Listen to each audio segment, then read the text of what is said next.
시작하겠습니다.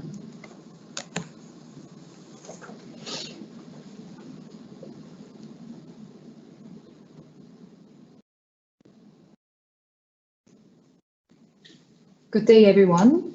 Warm welcome to Business Sweden webinar. Is South Korea your leveling market, Etec market?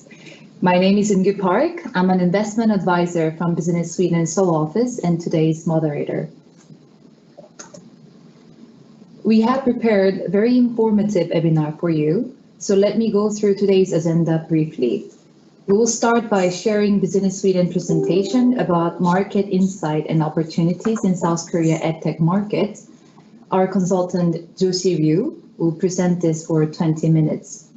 Then we'll move on to the first special experience sharing session prepared by Coulson, English Edtech company from Korea. It will be followed by our next special session where Funers, one of the distributor of Lego education in Korea, will share market entry strategy.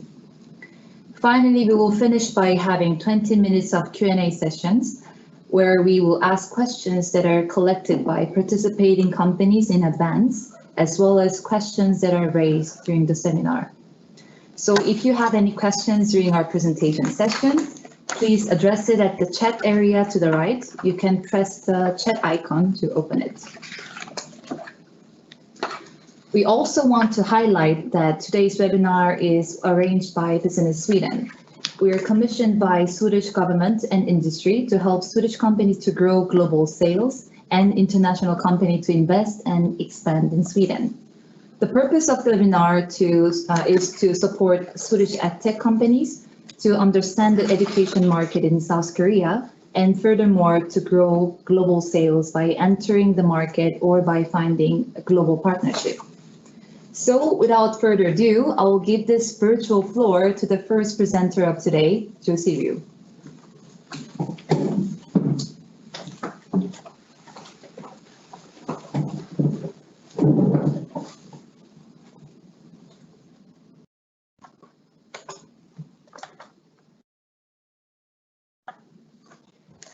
Hello, everyone, and thank you for joining the session. I'm very glad to share our findings on the market insights and opportunities that lie in the Korean Edtech market. And please feel free to leave your comments and questions on the right side. We'll come back to you during the Q&A session.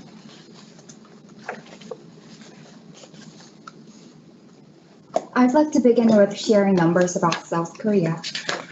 Korea is one of the largest economy by GDP in the world, ranked the 12th last year. And in 1/5 size of Sweden, which is similar size to Iceland, there are 50 million people are living in such a small country. Less than 10 million people are living in entire Sweden, so we can guess how dense South Korea is. Among OECD countries, we have reached the highest tertiary education attainment since 2008. 70% of the youth between 25 and 35 years old are holding the degree. And lastly, Korea is a very digitized country. The internet has highly penetrated nationwide and the speed is the fastest in the world. But did you know we couldn't imagine these numbers and rankings half a century ago? Let me show pictures of South Korea last 70 years. The picture on the upper left side was taken in 1950s, right after the Korean War, and on the right down side was taken in 2000s. Can you imagine this is the same place that was taken in 1950s?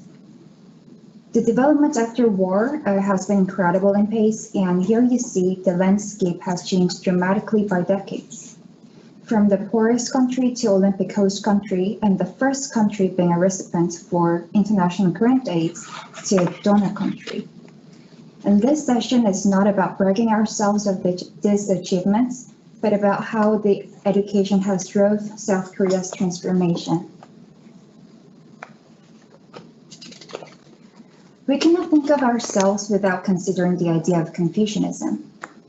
South Korea's education system dates back to 2,000 years ago when the idea of Confucianism took hold throughout the country. Emphasizing hard work, The philosophy stated that educational advancement leads to a higher social ranking, and the attainment of knowledge is considered as a priority of the priority. After the Korean War, getting education was a luxurious dream and an intense desire. Not everyone could have a chance to getting educated. There was nothing left, so most of people had to work on a nation reconstruction. However, some people they sold cows, farms, and lands to support their children get educated. So despite the same starting point after the war, it was very easy to see that the more educated ones get better chance and settle into successful careers. So this is how the educational fervor mutated into an education fever nationally. And it became a part of Korean culture and played a critical role in incredible transformation from the one of the poorest countries in the world to the one of the largest economy. Due to this historical background, parents spend, or we say invest, a chunk of money on private education for their kids to win a higher grade and to enter higher ranking universities. It has acted as a facilitator of public education in a highly dense and competitive country. On the left side, we can see the total expenditure on private education was nearly $15 billion, still a lot of money, and increased to nearly $18 billion with 3% of CAGR since 2015. And the monthly spending on private education per student on the right side have slightly increased. The students spent $268 every month on average last year. The average share of private expenditure on all levels of education reached 37% in South Korea, which is the second largest amongst 33 OECD countries, whereas 3% in Sweden, which is the second smallest among 33 countries. So even considering population differences, huge amount of people are taking and has taken a private education and spending a lot of money on this. So we found parents are spending $268 per student on average every month from the previous slide. And the spending, of course, differs by the household income. We see that from those earning over 5 million Korean won exceed average spending amount of $268 per month. However, average is just an average. In reality, there are numbers of cases on the media from our neighborhoods and even some cases from our colleagues. People with higher household income are spending at least 2 to 5 times more than the numbers here. Especially on the right side from these areas, the educational cluster spending the most on private education nationwide, which is Gangnam, Seocho, and Mokdong. And if you want to feel an indirect education fever in Korea, we recommend you one Netflix series called Sky Castle. This series shows twisted education fever and see how competitive parents are putting their children on the education.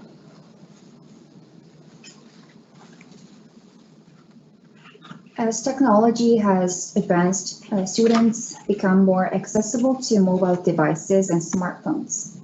Increasing numbers of tech-savvy population, schools and private academies adopted tech-supported learnings, which enables students to get education anytime at anywhere, a boost of the Korea e-learning market. And this year, the pandemic accelerated demand in the market, as many schools closed and began adopting remote classroom solutions to cope in the coronavirus pandemic. The form of education has changed dramatically globally and within Korea, with distinctive rise of e-learning, whereby teaching is undertaken remotely and on digital platforms. In conclusion, due to these factors, education providers in Korea are seeking more advanced tech to adopt, and the market demand is increasing.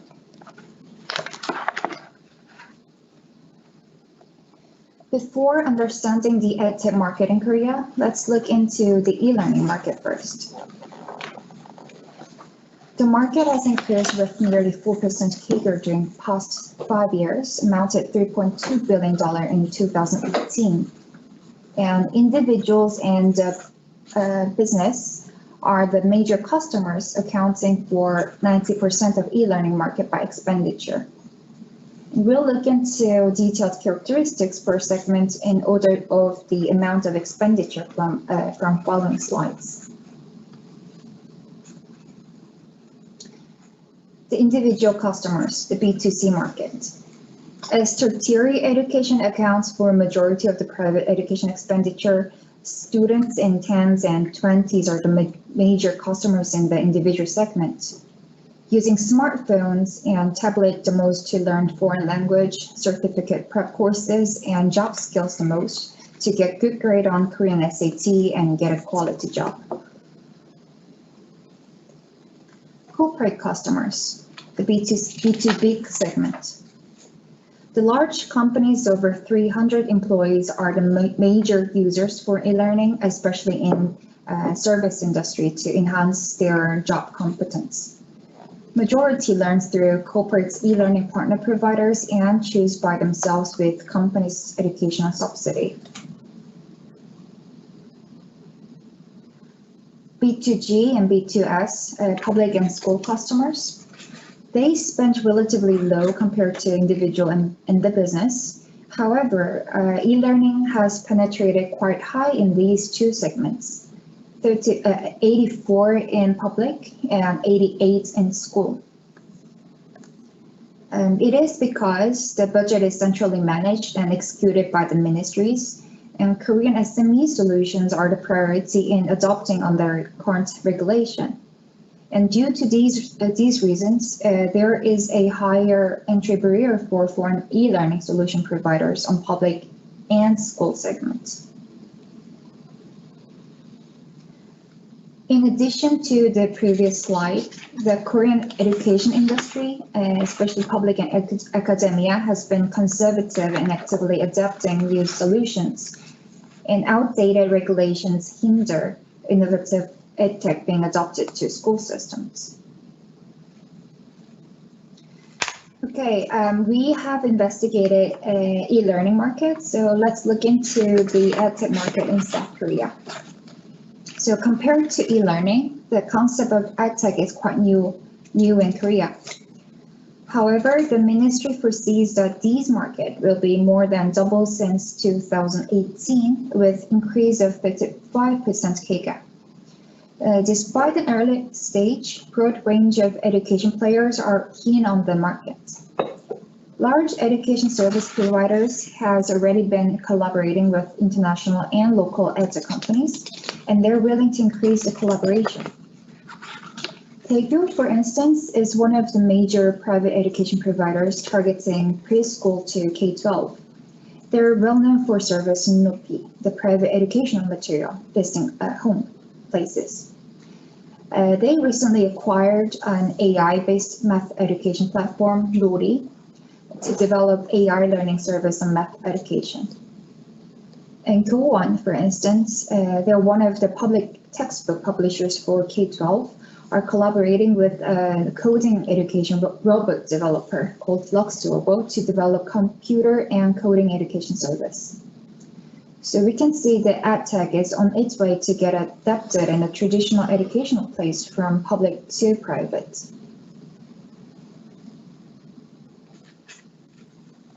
In addition to education providers listed in the previous slide, there are numbers of references to benchmark. And these are all Korean edtech players except Nori, which I just mentioned with Daegu case. Despite an US company, it is established by Koreans. So they, with having better understanding of the market and whom to collaborate with, Nori had easier landing to the market and broaden its market existence to other Asian countries. So not just the Nori, with active collaboration and adaptation to the market, Korean edtech players have captured both domestic and international customers in these 4 key segments. This shows that technology and contents do not have a market border and a potential to grow internationally through a collaboration. So I'd like to wrap up the presentation with sharing 3 key takeaways. First, B2C and B2B are the target customers for Swedish e-learning and edtech companies entering the market. Second, B2G and B2S sectors have higher entrance level due to the current regulations, so we advise to wait and see until it is eased. And lastly, collaboration with local education providers and/or partnership with local edtech companies would ease Swedish companies entering the market. To support your market entry, there are 2 upcoming events for Swedish edtech companies to Korea in September and in January next year. Also, there is a government subsidized program called Catalyst, so you can apply for more in-depth and customized market understanding program. And if you are interested in the delegation program or the Catalyst program, please let us know. We'll be happy to share more information during the Q&A session. Tack så mycket.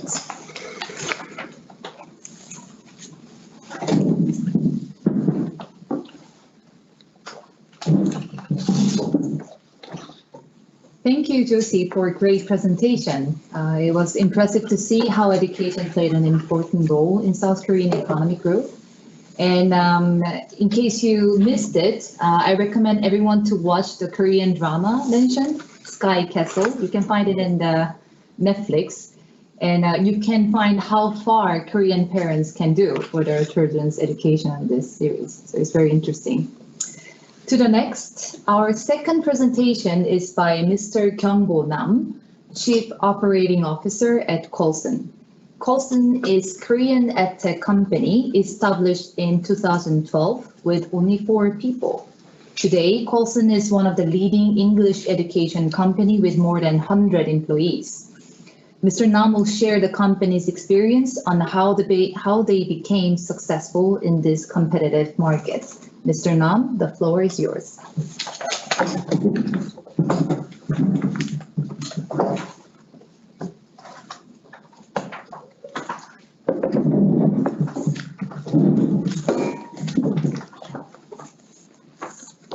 Thank you for the introduction. My name is Kyungbo Nam from Colson, and it is my pleasure to be here today at the webinar.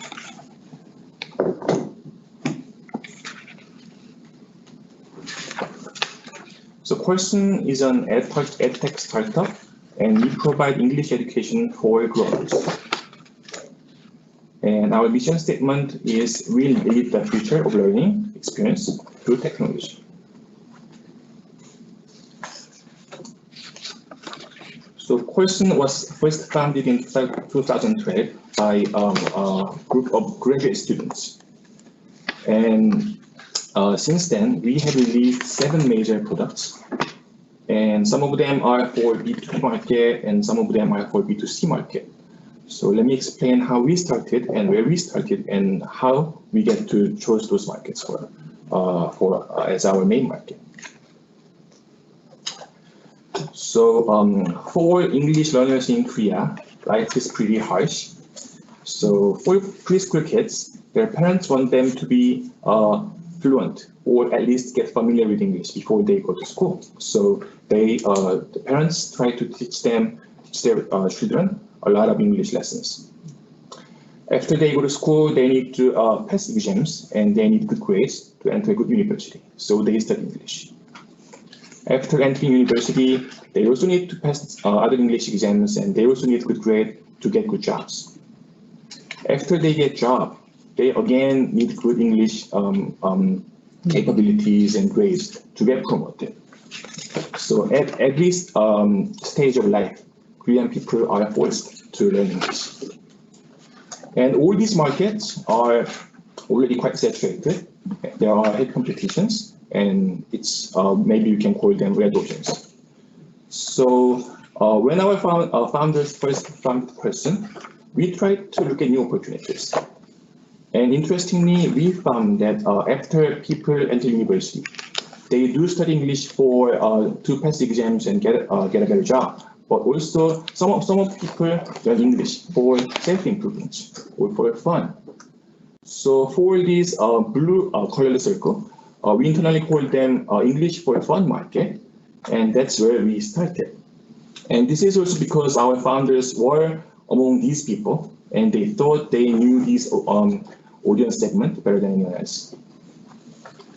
So when we were first launching our products, we tried to understand our customers' needs. So if you try to search how to learn English in Korean search engines, you will also see other recommendations like how to learn English alone, or how to learn English with watching movies in English, or by songs in English. And that's where we started. So as a small startup, we noticed that we could find many interesting English videos on YouTube.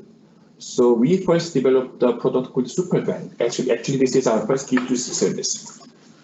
So we used YouTube videos as a textbook, and we provided translations and lessons on how these sentences are made up, and how it can be actually used in real life conversations. So it was a huge hit. Right after its release, the Superfan marked top #1 on Apple App Store education category in top grossing rank. And also it was chosen as Google Play Best of 2018 by Google Korea. And as of August 2020, we have more than 2 million accumulated registered users. But since all the videos were from YouTube, we faced some issues, such as we were not able to use the videos when we market that, because we didn't officially license the videos, or sometimes the videos are gone and we have to replace videos with new videos and new lessons. So after having confidence in the fact that there is actually a new market for English for Fun market among adults, we secured some investments from big VCs and made some huge investment in acquiring official IPs. So after Superfan, our products are based on 3 pillars. One pillar is that we try to hire celebrities who is capable of speaking both Korean and English, so who can give lessons on actual spoken English. And then we also officially licensed popular animations and TV series and movies and songs, so we could also use them for marketing purpose. And all our lessons were supplemented by listening, speaking training courses, and also we used some technologies to assess users' pronunciations and accents. So I listed 4 products here, and Real Class is our hero product. So for Real Class, we worked with Turner to license animations, such as We Bear Bears. And for Read English, this one is a product that's specialized in British accent. And we worked with BBC to license popular titles like Sherlock. And for Dr. Music, we worked with Universal Music to source their music videos. And for Honglish, we worked together with NBC Universal to source their TV series and movies. This one is Real Class.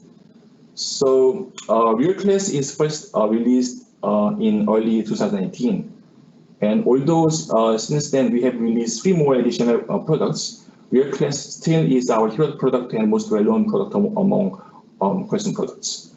So key success factors for Real Class, we think, is first one is we made it easy and fun to follow. The reason we chose animation as a material to learn was because basically animations are easy, and they use easier languages when compared to TV series or movies.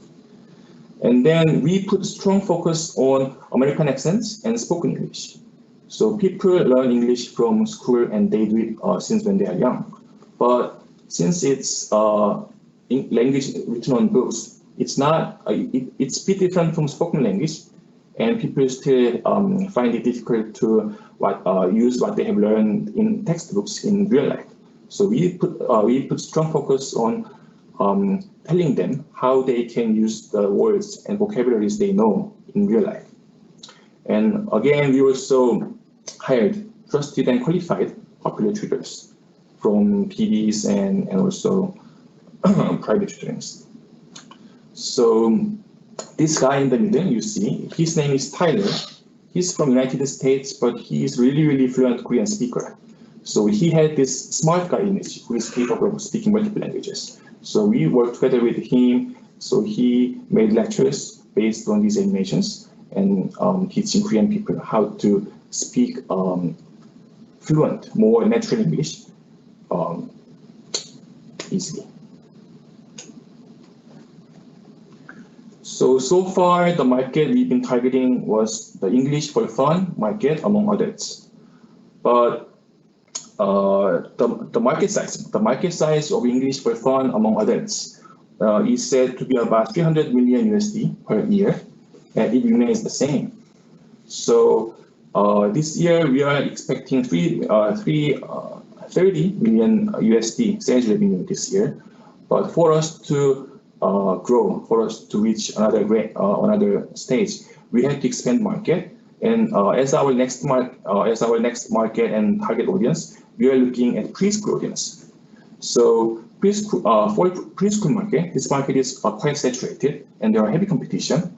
But since the market is big, we are also looking at some opportunities there. So we are actually launching new product targeting this preschool segment in Q4, and we are targeting 50 million USD sales revenue in next year, which is kids and adults combined. So this is it for our question, and thank you.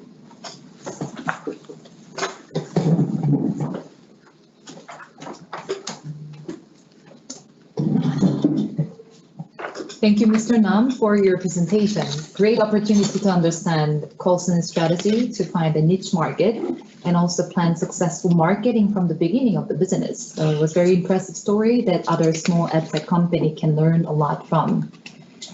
Now we move on to our next presentation. Funers, who is one of the distributors of Lego education in Korea. I met Mr. Nam at Education Fair earlier this year, and you could tell his company was very impressive since they successfully entered Korean public education system, while it's considered very conservative for adopting new solutions. So he will share market entry strategy, especially when you consider public school is your market. Please welcome Mr. Nam to the floor.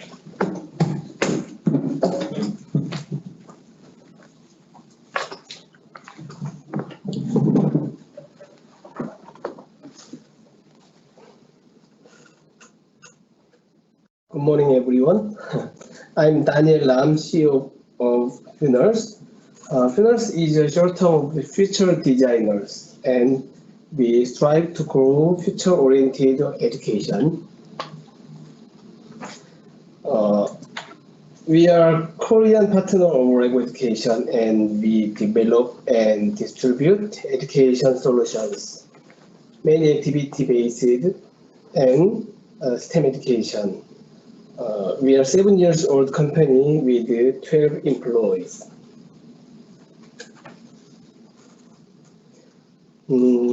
I have 21 years of experience as a teacher at Korean high school, and at Funers, we have many education experts with teacher's degree. Also, we recruited a designer who has 21 years of experience in Lego modeling too. We have developed and distributed a tailor-made education program that can fill needs of market.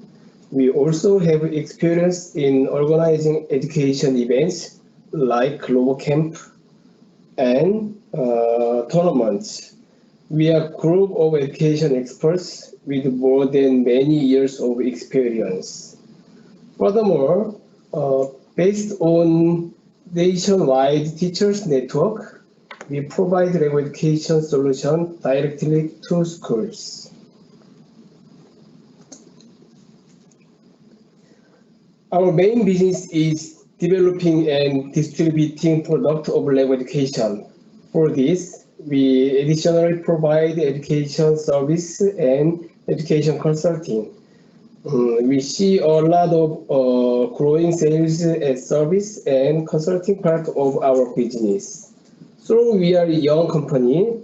Though we are a young company, we have access to 20 to 30% of all Korean public schools, and we are growing by 20% every year.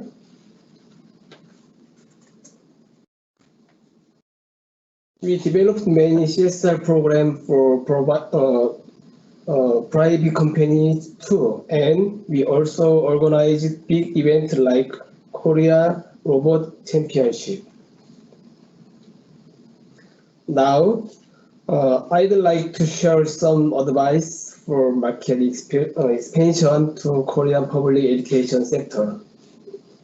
First, it's important to understand the public education market. Korean public schools still carry a strong Confucianism heritage like respect educators, demand high moral standards, expect teachers to live like a monk. Korean schools are not used to the concept of purchasing service. Teachers want to buy cheap but still buy good solution. Sometimes this look like expecting too much without paying the right price. Most Korean teachers don't trust the private company and businessmen,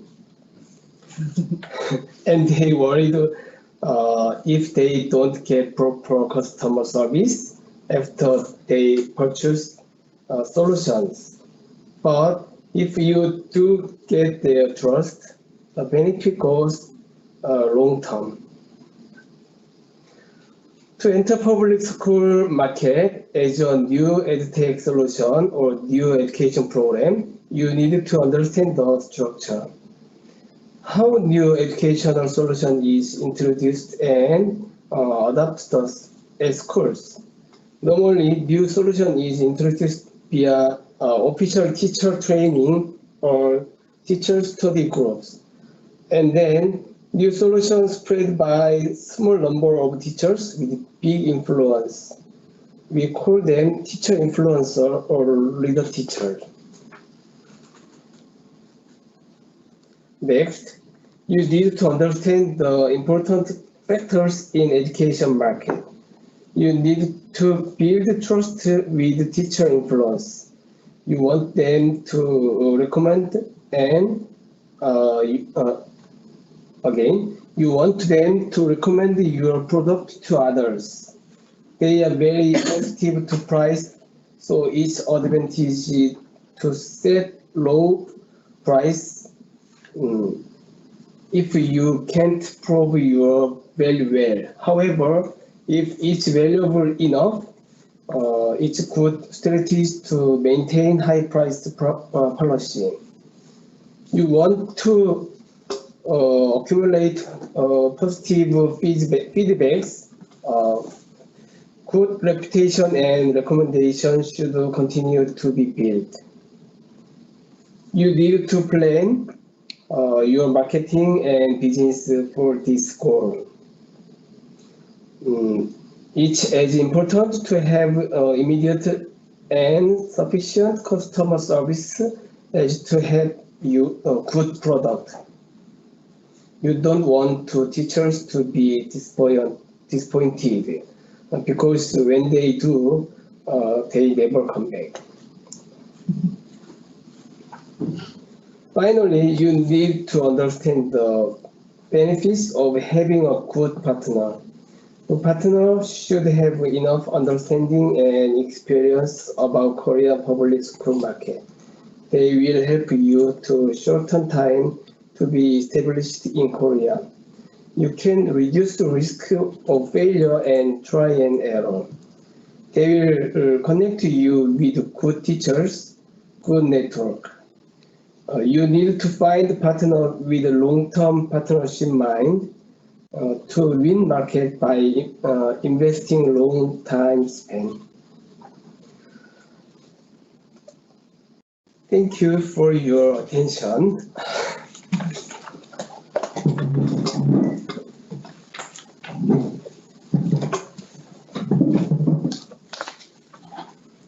Thank you, Mr. Nam, for your good presentation. It's a very insightful inputs on public education and how Korean teachers behave when adopting new solutions. So thank you very much. We now conclude our presentation sessions. Now it's time to move on for a more interactive Q&A session. Before and during the webinar, we've collected questions from the audience. Our three presenters today will help us to answer those questions.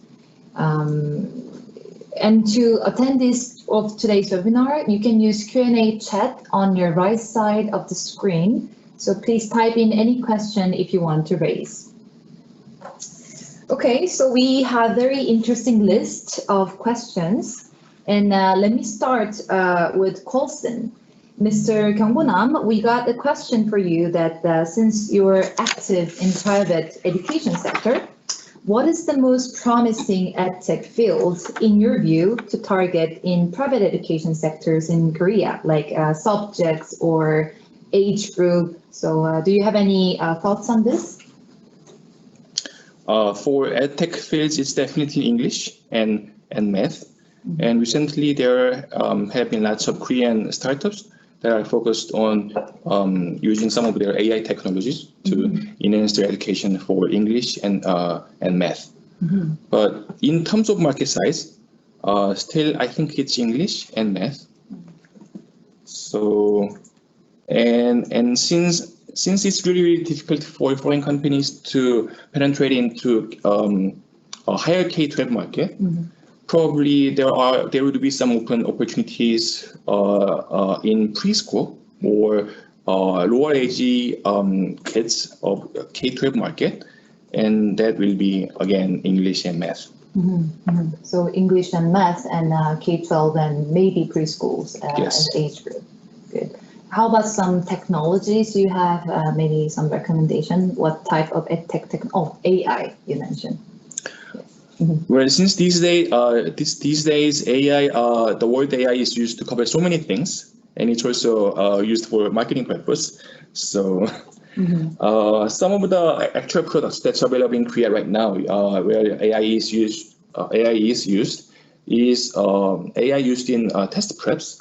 So there are some products that asks people some questions, and based on their answers and based on whether it's right or not, the products provides a set of questions and set of lessons based on that person's actual capabilities.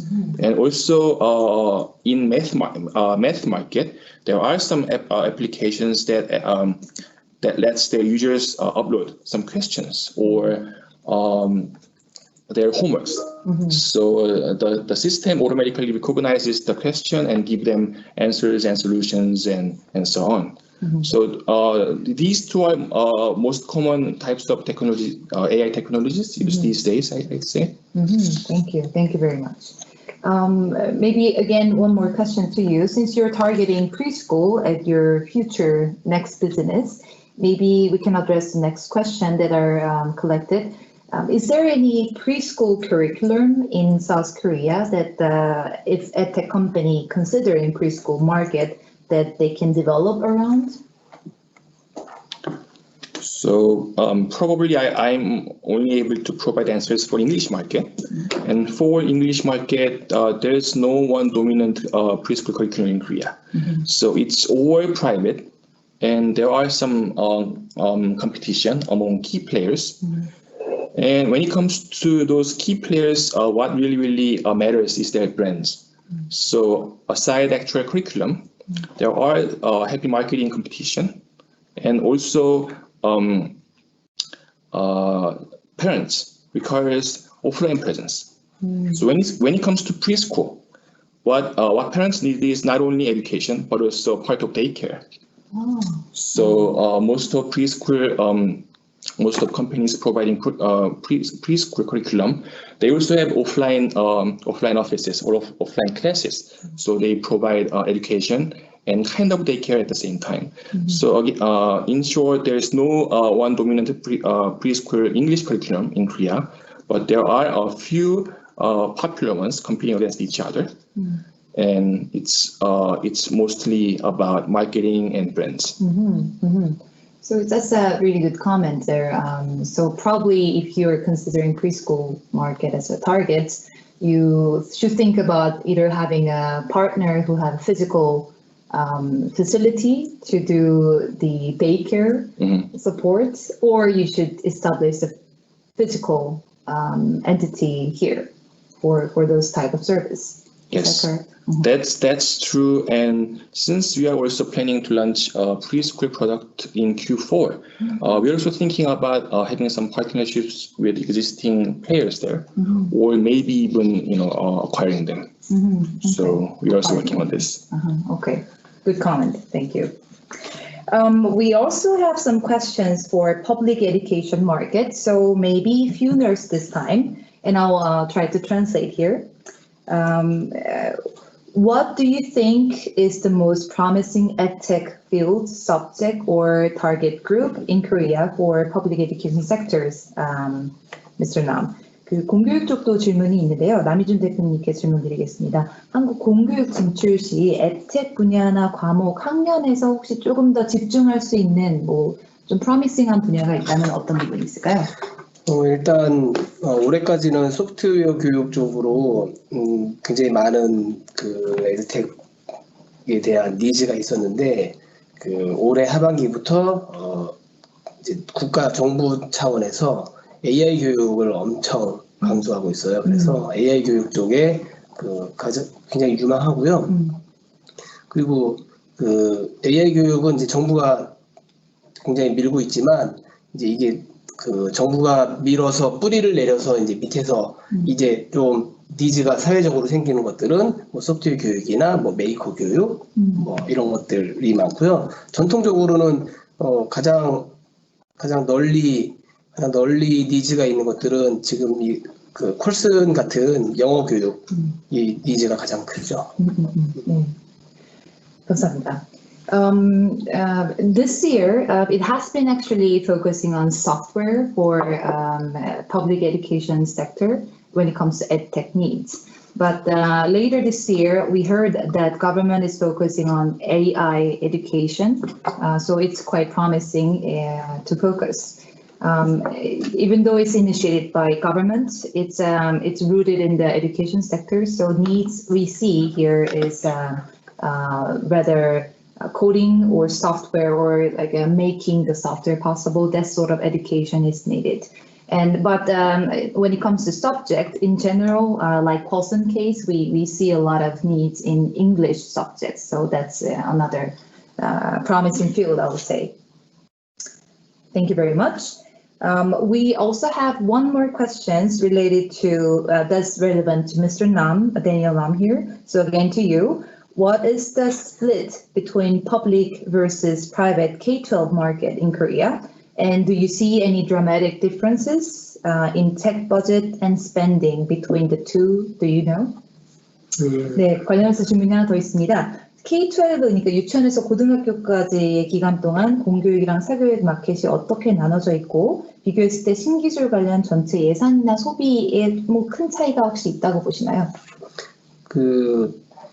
이게 뭐 정확한 데이터를 이제 가지고 있는 건 아닌데요. 아까 그 컨설팅 이 파트에서 그 사교육에서 이제 1인당 얼마 정도, 뭘 얼마 정도씩 쓰는지에 대한 얘기가 나왔잖아요.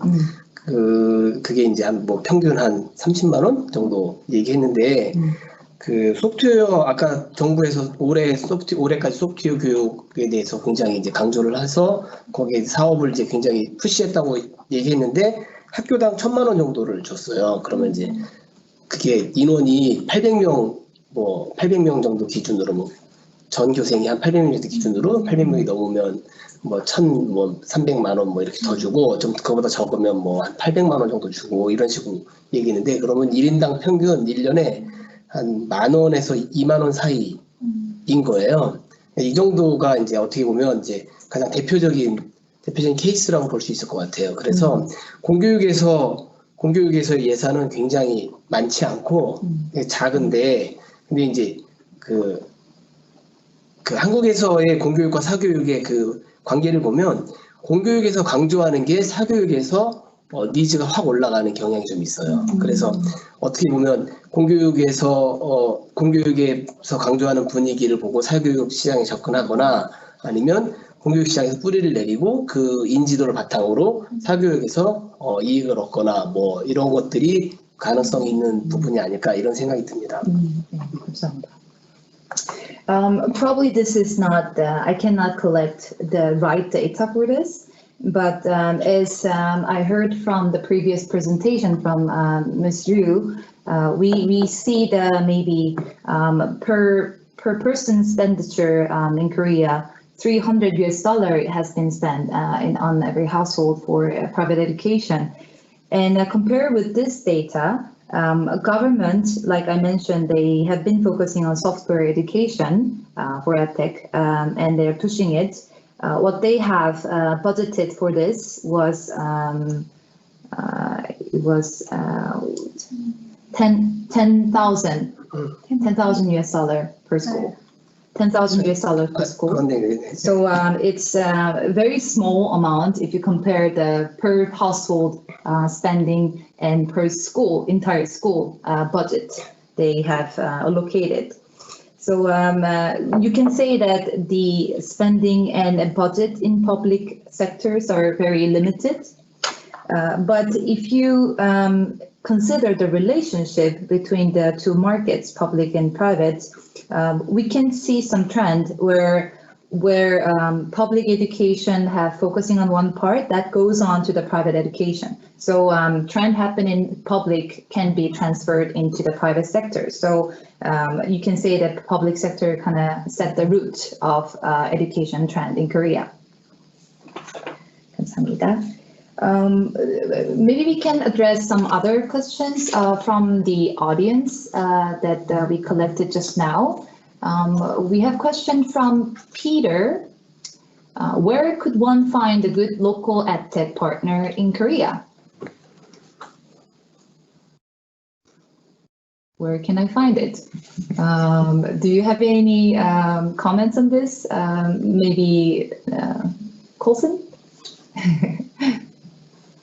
I guess she already had some list of local edtech companies, Yeah. included on her slides. Yes.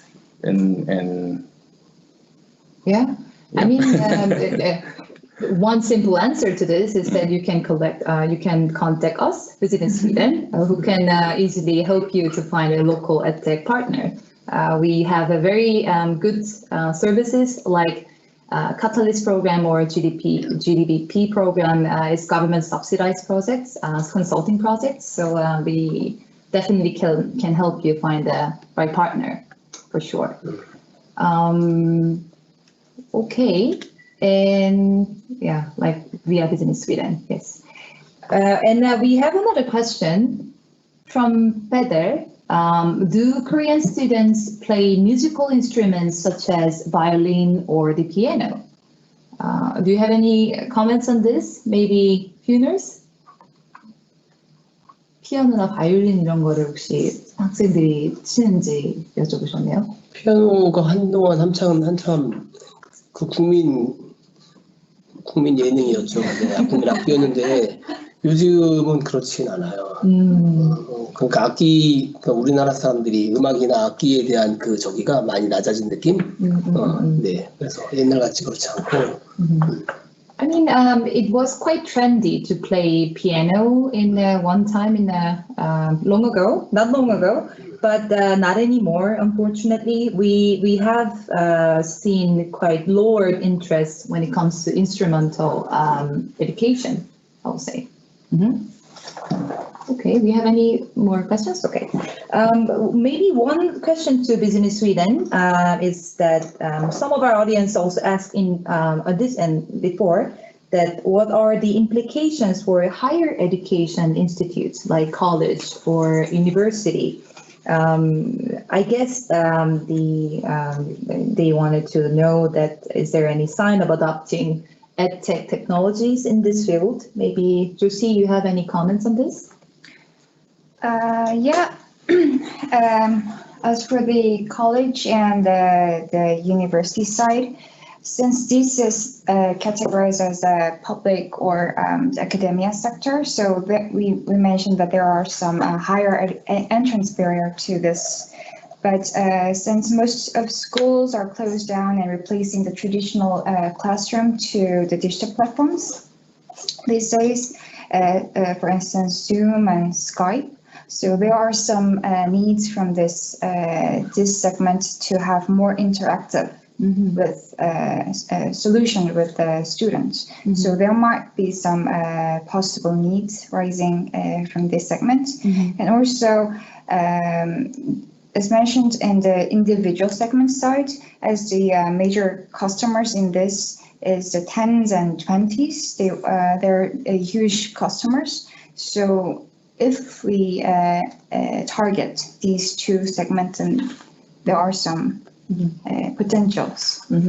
Okay, good. So we see growing number of adaptation of these tools for online education, but maybe more interactive tools are need to be introduced in this sector. Very good comment, thank you. We have just now one more questions from Max Axelson, Edtech Studios. Hi, we would like to find bridges between our companies in Sweden over your side. We are building a lot of e-learning and interactive support and would like to increase the production abroad. That's a great idea. Yes. And e-learning and interactive support is definitely quite needed at tech field. And we are very happy to help you to establish good bridge and also partnership if it's needed. So we'll reach out to you, Business Sweden. Now, maybe final questions to both Mr. Nam and Mr. Nam. So the whole purpose of today's webinar is to support Swedish EdTech companies who would like to enter Korean market. So what would be the strengths and weaknesses as Swedish EdTech companies and for the Korean market, obviously, and what is your advice for them? Maybe you can start from Puners. 스웨덴 기업분들의 조언을 한번 주시면 어려운 것 같은데 일단 우리나라 사람들이 교육에 대해서 굉장히 열의가 많지만 그 낯선 서비스에 대해서 돈 쓰는 거는 되게 어려울 수 있어요. 그러니까 남들 다 하는 것들은 돈을 쓰는데 새로운 것들을 소개하고 알리는 데는 사실은 이제 쉽지 않을 수 있는 되게 보수적인 경향이 좀 있는 거죠. 교육에 대해서는 다른 거에 대해서는 좀 진취적인 소비 경향이 좀 있을 수 있어도 그래서 그런 부분에서 이제 어느 정도 각오가 필요하다고 생각이 들어요. Okay, 감사합니다. Even though the Korean education fever is well known, maybe Korean in general are more reluctant to spend very, very new abroad education services. So what if they see others do it, they will probably spend better with it. But if not, they're more conservative in education sector. So it can be a bit hard to capture those purchasing needs. So with that, I want to advise that you should be prepared for this. And maybe Mr. Nam from Colson, do you have any advice too? Sure. So my opinion is kind of similar to Mr. Nam. So again, this is for English sector.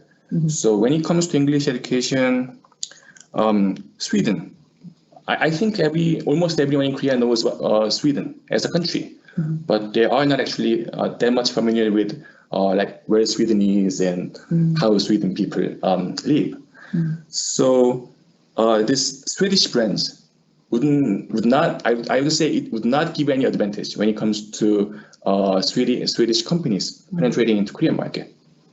And also for English, there is a strong preference for North American accent. So although people are not that fluent at English, they can actually tell the difference between American accent and British accent or European accent. But the problem is for those people who are not that familiar or fluent at English,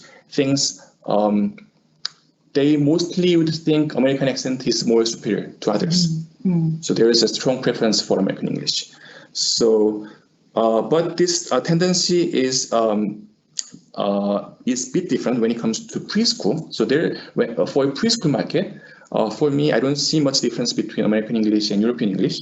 But for adults market, there is a strong preference for American English. So that's one thing for Sweden. For strengths that Swedish companies can have, for traditional education companies that were listed on the previous slides, and for other sectors of the market, there are strong needs for tech solutions. But there are not so many Korean Edtech companies that are able to provide it. So if you have technologies, if you have tech-based solutions, I think we have some market here in Korea. Very good, super nice. Thank you very much for very interactive and informative Q&A sessions today. Well, with that, I would like to conclude today's webinar. Thank you, Mr. Kyung-bo Nam and Mr. Daniel Nam for taking time to present today. And I would like to also thank our audience to join today's webinar. Thank you very much.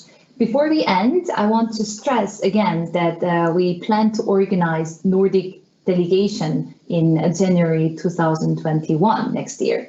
It's going to be in conjunction with Edtech exhibition and conference. It's the biggest education fair in Korea. So for this, we'll reach out to you once more and inform the details.